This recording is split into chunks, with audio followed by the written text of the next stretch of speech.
Halo teman-teman semuanya, Assalamualaikum warahmatullahi wabarakatuh. Ketemu lagi dengan saya, dan di video kali ini saya akan berbagi tips kepada teman-teman tentang bagaimana cara menangani keyboard laptop yang mati, teman-teman. Nah, tapi sebelum kita masuk ke video tutorialnya, saya menyarankan kepada teman-teman seperti biasa, silahkan klik tombol subscribe-nya dulu ya teman-teman.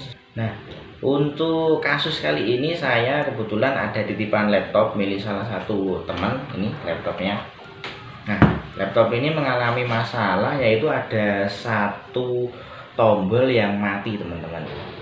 Menurut si pemilik ada satu tombolnya, yaitu di huruf G, itu tombolnya mati. Nah, berdasarkan pengalaman saya menangani beberapa kasus keyboard laptop seperti ini, hampir semuanya masalah itu terjadi karena ada satu tombol ataupun beberapa tombol yang manjer, teman-teman. Nah, efek dari manjernya tombol itu mengakibatkan beberapa tombol yang lain tidak berfungsi. Nah, manjer itu dalam artian dia tertekan secara terus-menerus karena lengket atau lembab ataupun juga berjamur. Kemudian bagaimana cara mencari tombol yang manjer itu? Bagaimana cara menemukannya kok bisa mengakibatkan beberapa tombol yang lain mati kayak gitu? Nah, silahkan simak video ini sampai habis, jangan di skip ya teman-teman ya. Ini dia tutorialnya. Oke, ini dia. Jadi kita cek dulu ya. Di sini kita cek dulu apakah benar keyboardnya itu ada yang manjer kayak gitu. Nah, untuk mengeceknya biasanya saya menggunakan aplikasi Notepad kayak gini, yang ringan aja untuk mencoba pengetikannya apakah semua tombolnya berfungsi atau tidak gitu kan. Kita mulai dari baris yang pertama dengan si angka 1, 2, 3, 4, 5, 6, 7, 8, 9, 0, strip, plus. Nah, dari sini udah terlihat ya teman-teman, ketika tadi saya melakukan pengetikan, ini ada tombol apa ini ya, petik 1 atas. Nah, indikasinya petik 1 atas itu ada di sini. Berarti tombol ini kemungkinan dia manjer, menekan sendiri. Padahal kita tidak menekannya, kita menekan di area sini. Dia kok ikut tertekan kayak gitu kan. Nah, itu dia masuk. Berarti ini kemungkinan dia manjer kayak gitu. Kita lanjut ke bagian bawahnya. Kemarin si pemilik mengatakan bahwa tombol G-nya ini mati. Kita coba dulu atasnya, QWERTYUIOP. Buka kurung.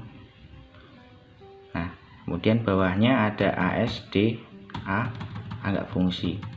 SD, F, G nggak fungsi. H, J, K, L, titik koma. Nah, itu ada yang manjer 1.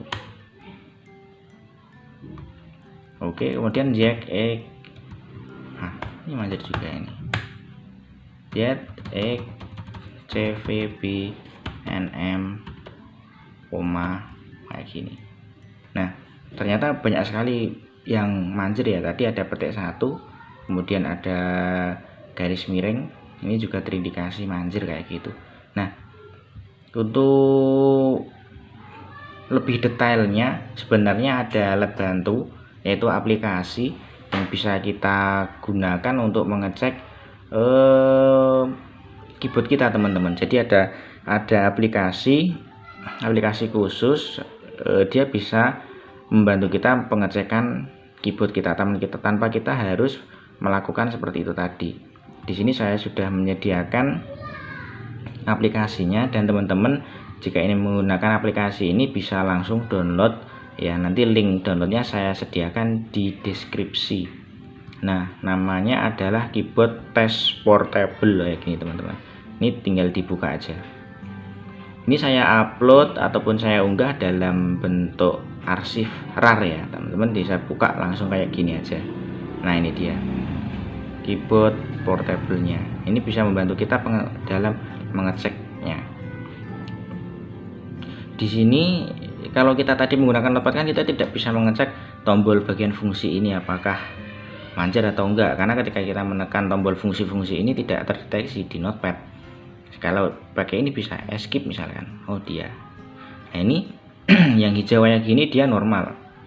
Setelah mencet dia, nah kalau merah itu terpencet, posisi terpencet merah, kita lepaskan dia jadi hijau, berarti dia berfungsi normal.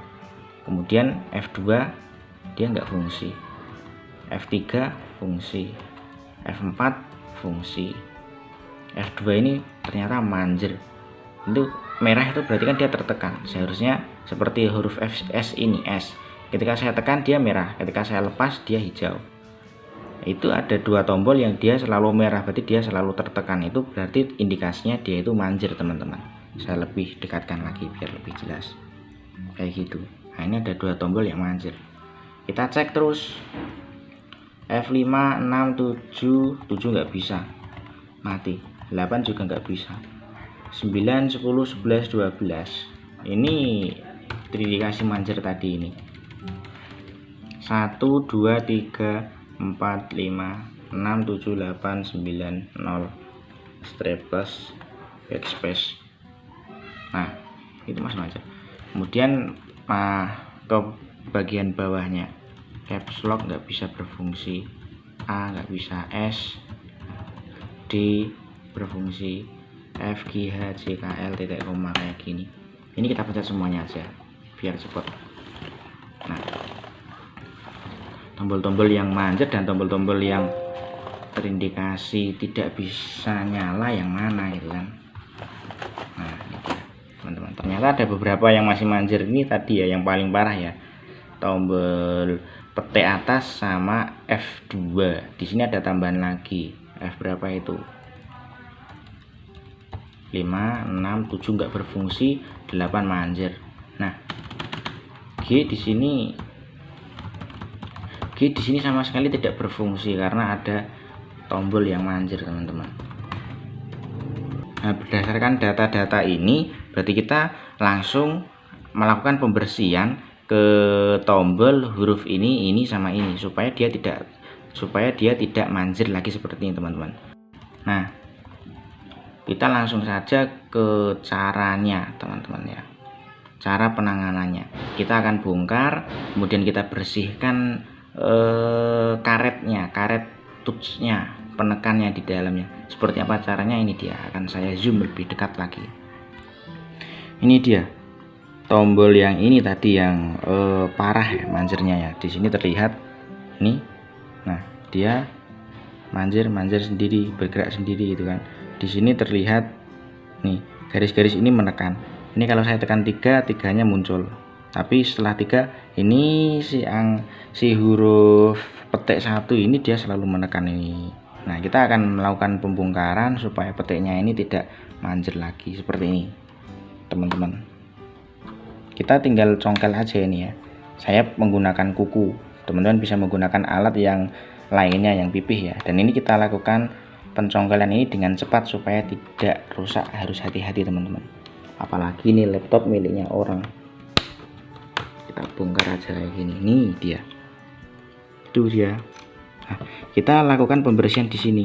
Bisa jadi dia karena lengket, bisa karena berjamur, atau karena lembab.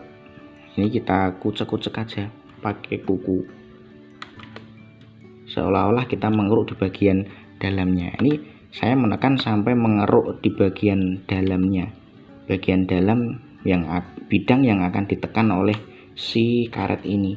Di bagian dalamnya itu saya keruk-keruk ya, ini teman-teman sampai mana. Setelah seperti ini harusnya sudah normal. Nah itu dia sudah tidak merah lagi teman-teman. Dan di sini kalau saya tekan, lihat efeknya tuh, tertekan hilang, tertekan hilang, sudah tidak manjir lagi kayak gitu. Berarti tadi di dalamnya ada yang kotor, entah karena berjamur atau lengket, tapi sudah berhasil ya teman-teman. Nah seperti ini berlaku juga untuk tombol-tombol yang lainnya. Ini nanti juga kayak gitu. Nih buktinya ini sekarang sudah bisa.